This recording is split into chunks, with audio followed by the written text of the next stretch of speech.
Hello friends, welcome to my channel. ఈరోజు మనం చేయబోయే రెసిపీ వచ్చేసి తోటకూర వేపుడు. దానికోసం ఫస్ట్ తోటకూరని కట్ చేసుకొని వాటర్లో మంచిగా కడిగి పక్కన పెట్టుకోవాలి. నెక్స్ట్ స్టవ్ ఆన్ చేసుకోవాలి. బౌల్ పెట్టుకోవాలి స్టవ్ పైన. బౌల్ పెట్టుకున్నాక బౌల్ హీట్ అయిన తర్వాత సరిపడా కుకింగ్ ఆయిల్ వేసుకోవాలి. మన ఛానల్ని ఫస్ట్ టైం చూసే వాళ్ళైతే సబ్స్క్రైబ్ చేసుకోండి, లైక్ చేయండి, షేర్ చేయండి. ఆయిల్ హీట్ అయిన తర్వాత పోపు గింజలు యాడ్ చేసుకోవాలి. జీలకర్ర ఆవాలు ఆయిల్లో ఫ్రై అయిన తర్వాత ముందుగానే ఒక ఆనియన్ని కట్ చేసి పెట్టుకోవాలి. కట్ చేసి పెట్టుకున్న ఆనియన్ని యాడ్ చేసుకోవాలి.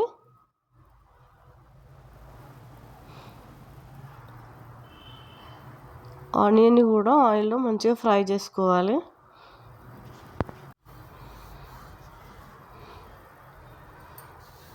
ఆనియన్ని ఆయిల్లో ఫ్రై చేసుకోవాలి. మంచిగా కలుపుతూ ఫ్రై చేసుకోవాలి, లేకపోతే మాడిపోతుంది.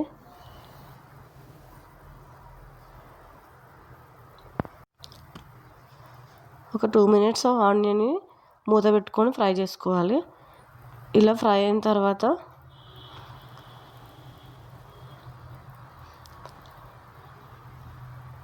పసుపు, అల్లం వెల్లుల్లి పేస్ట్ వేసుకోవాలి.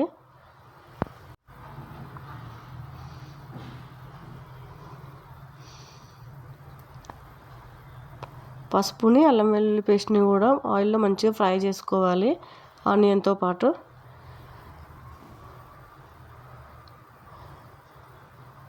ఇలా మంచిగా ఫ్రై చేసుకోవాలి.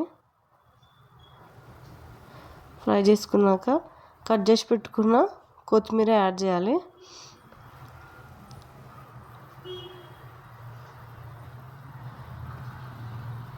కొంచెం కరివేపాకు కూడా యాడ్ చేయాలి.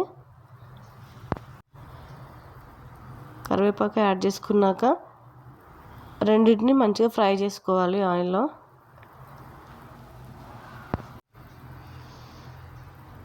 రెండింటిని మంచిగా ఫ్రై చేసుకోవాలి. ఇలా మంచిగా ఫ్రై అయిన తర్వాత మనం ముందుగానే కట్ చేసి పెట్టుకొని కడిగి పెట్టినాము కదా తోటకూరని యాడ్ చేసుకోవాలి.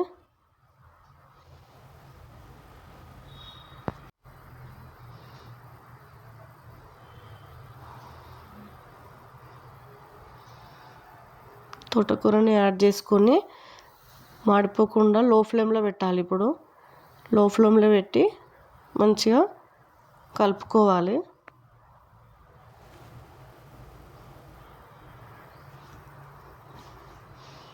మాడిపోకుండా మంచిగా కలుపుకోవాలి. ఇలా మంచిగా మాడిపోకుండా కలుపుకోవాలి. కలుపుకున్న తర్వాత మూత పెట్టుకొని ఆవిరిలో ఉడికించాలి కొద్దిసేపు, ఒక 5 minutes. తర్వాత 5 minutes తర్వాత మూత ఓపెన్ చేసి చూడాలి. ఒక 50% బాయిల్ అవుతుంది. మళ్ళీ కలుపుకోవాలి స్లిమ్లో పెట్టుకొని మంచిగా మాడిపోకుండా. కలుపుకున్న తర్వాత మళ్ళీ ఒక 5 minutes మూత పెట్టేసుకొని ఆవిరిలో ఉడికించాలి.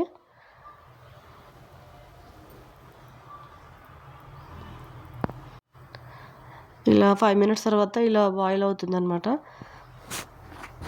తర్వాత ఇందులోకి మనం చిల్లీ పౌడర్ యాడ్ చేయాలి. కారం వేసుకోవాలి. మీరు తగినంత వేసుకోండి కారం, ఉప్పు.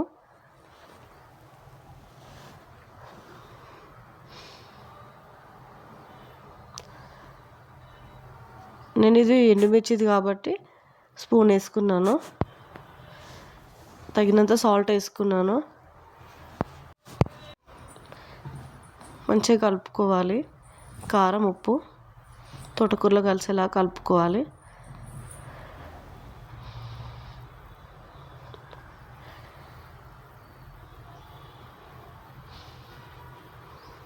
కలుపుకున్నాక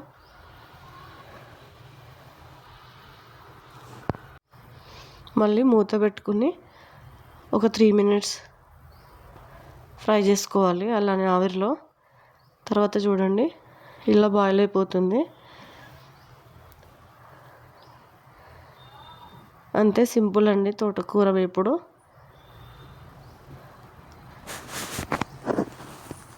వేడి వేడి తోటకూర వేపుడు రెడీ అయిపోయింది.